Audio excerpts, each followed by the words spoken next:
Ky libër quhet The Albanian Files. Është një ndër botimet më të rëndësishme që kanë dalë në vitet e fundit në dritën e skenës së arkitekturës dhe zhvillimit urban në Europë dhe në botë. Është një botim i ri i kohëve të fundit dhe ka brenda punët, projektet, idet, shënimet e 60 arkitektëve dhe studiove me një reputacion të padiskutueshëm ndërkombëtar, të cilat i lidh së bashku në gjithë faqet e librit Shqipëria. Tani nuk dua të flas për librin, po dua të flas për një inkuizicion që ka nisur lidhur me librin. Një inkuizicion që buron nga fryma e bulevardit, ku protesta e filluar për natyrën ka krijuar shumë degë të tjera dhe një nga degët është pikërisht dega inkuizicionale, e cila përndjek, në thonjse natyrisht, por jo sepse nuk përndjek, po sepse përndjek në kuptimin me fjalë, me akuza, me shpifje. Një nga gjërat dhe një nga grupet më të rëndësishme që i ka ndodhur dhe që janë qasur Shqipërisë së këtyre 30 vite, po dhe historisë së Shqipërisë. Njerëz të cilët thash e kanë bërë emrin dhe historinë e tyre në skenën e arkitekturës botërore dhe që janë mbledhur pavarësisht nga njëri tjetri në Shqipëri, siç u mblodhën dikur në New York në vitet 30, duke dhënë kontribute të cilat ndër të tjera do të bëjnë që ky vend dhe vajzat e djemt e këtij vendi, arkitekte, urbaniste, nesër të nxjerrin nga gjiri i tyre ndonjë emër apo më shumë se një emër, shqiptari apo shqiptare që do të shkëlqejnë në skenën e botës, sepse në ndërkohë këtu në Shqipëri, në kryeqytet dhe jo vetëm, ne kemi universitetin më të madh dhe më prestigjos në qell të hapur të arkitekturës dhe zhvillimit urban, ku të gjithë profesionistët e rinj shqiptar janë të atashuar pranë këtyre studiove dhe punojnë së bashku dhe mësojnë prej tyre dhe zhvillojnë talentin, dijen, rrisin pa diskutim ekspertizën e tyre fal këtij bashkëpunimi. Tani The Albanian Files është vendosur në shënjesër nga inkuzicioni, se s'mund ta quaj dot intelektual, se nuk është intelektual, por nga inkuzicioni revolucionar i protestës, ndërkohë që nuk është libri im dhe nuk është një botim i kontrolluar prej meje. Unë thjesht kam dhënë aty një kontribut me një tekst parathënës. Një tekst parathënës që është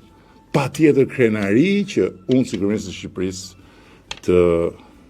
isha i ftuar ta shkruaja dhe që së bashku me gjithë këtë armat arkitektesh dhe profesionistësh të jashtëzakonshëm, të cilët janë pedagogë në universitetet më të mira të botës, ndër të tjera, të cilët thirren për të bërë konferenca mbi arkitekturën për të rejat, për të rinj, për të interesuarit dhe paguhen saqimet e kokës në vende të tjera, dhe ka ardhur si një projekt editorial tërësisht i pavarur, është konceptuar, është kuruar nga Aneke Abeglak dhe siç thash janë kontribute të studiove që punojnë në Shqipëri 2 dekadët e fundit. 2 dekadët. Është diçka fenomenale. Patjetër që ka gjëra të diskutueshme, patjetër që ka gjëra të debatueshme, të kritikueshme, çfarë të doni, por që ti qepesh një botimi të tillë, njësoj si të ishte koha e revolucionit kulturor kines, dhe mbi të gjitha pastaj të kapesh me një tekst i cili është një tekst auto-ironik i një arkitekti që përfaqëson njërin prej studieve më të mëdha në historinë e arkitekturës bashkëkohore, studion OMA, të themeluar edhe të udhëhequr nga legjendari Rem Koolhaas. Ky është kulmi. Ky është kulmi. E para që ky tekst i vën aty, i cili në mënyrë auto-ironike është një letër drejtuar meje, e cila natyrisht është një letër që mua s'më ka ardhur, se s'kishte as se pse të më vinte, është shënim në dosjen e arkitektit, ku më thot pse duhet bëhen dhe zgjedhje,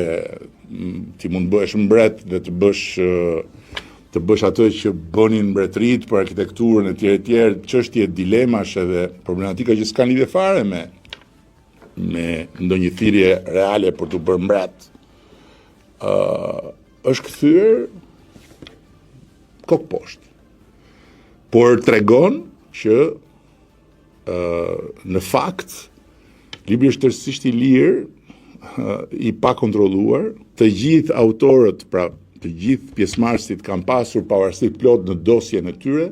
kanë zgjedhur vetë projektet, kanë vënë vetë tekstet, kanë caktuar reflektimet dhe materialet që kanë dashur të publikojnë, dhe është një parim që shprehet qartë që në hyrje të librit, ku editoria e thotë se autonomia e autorëve është ruajtur qëllimisht gjatë gjithë procesit editorial. Dhe përfshirja e letrës hapur të René de Graaf është një dëshmi e kësaj autonomie. Letra është pjesë e dosjes personale të autorit, edhe vetë files, dosjet, është një referencë ironike e një Shqipërie që vjen nga një kohë dosjesh, ndërkohë që këtu dosjet janë tëra të hapura për publikun. Ai e ka vendosur aty, s'ka as redaktim, s'ka as censur, dhe po të ishte një botim propagandistik apo i kontrolluar politikisht, ky tekst nuk do mbetej aty mbase. Unë as nuk e kam parë dhe as nuk më ka ardhur, as më ka shkuar mendja ta kërkoj, ta shoh përpara librin sesa të botoj. Dhe çfarë na thot në të vërtetë letra e René de Graafit është se spari duhet njohur autori. Ai nuk është vetëm një arkitekt i njohur ndërkombëtarisht, është autor i librash dhe esesh mbi marrëdhënien mes arkitekturës, pushtetit, kapitalit, politikës. Ka një stil botërisht të njohur, ironik, satirik, paradoksal, hiperbolik, mjete që ai përdor në punën e tij, por nuk janë deklarata politike lineare. Dhe ai shkruan po kështu në një mënyrë për Londrën, Dubai, në Rusinë, Bashkimin Sovjetik, Bashkimin Evropian, Kinën, njeri i lirë. Dhe edhe një herë e gjithë kjo kthehet në një nga shumë tekstet e akuzës inkuizicionale që po më bëhet mua nga gjithë farë lloj personazhesh